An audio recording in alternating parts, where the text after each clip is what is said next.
અચ્છા, તમારું નામ ગાયત્રીબેન છે એમ? સરસ સરસ. લો, સારું, નવા પાડોશી આવી ગયા બાજુમાં. હા, અમાર તો છે ને એરિયા ક્યાં ના કહેતા હતા કે આપણે ધનતેરસ છે ને બહુ જ બધું, તાર જેટલો દાગીનો જોતો હોય ને બધું લઈ જ આપશું એમ. હા, પણ હું કહું છું એક તો કેટલા મોંઘા થઈ ગયા દાગીના, રહેવા દો ને, આ વર્ષે નહીં લેવા, દર વર્ષે તો આટલા બધા લઈએ જ છીએ. શું કેવું?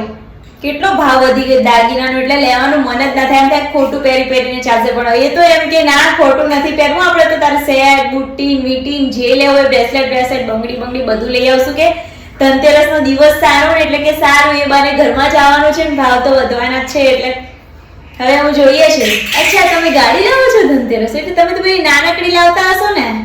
અમે તો લાવવાના છીએ મોટી ગાડી. અમાર તો છે એક, પણ બીજી એ મોટી જ ગાડી લાવવાના છે. કેમ કે શું, બધાય સાથે કમ્ફર્ટ રીતે ફરી શકે. એક તો બહાર ક્યાં જાવ તો બિસ્તરા બહુ હોય, તો 2 સીટમાં તો બિસ્તરા મૂકવા થાય, એટલે અમે તો મોટી જ ગાડી લાવવાના. હા, એવું જ છે અમારે. હા. ઓ પારુલબેન, શું કરો છો? 50 રૂપિયા આપો ને.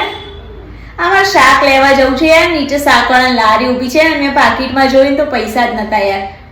હા, હમણાં સાંજે છે ને અમારે આવે ને એટલે તમને આપી જઈશ. અરે આપણા હિસાબમાં તો કઈ કહેવું પડે તમને, પાક્કું હોય હિસાબનું યાર.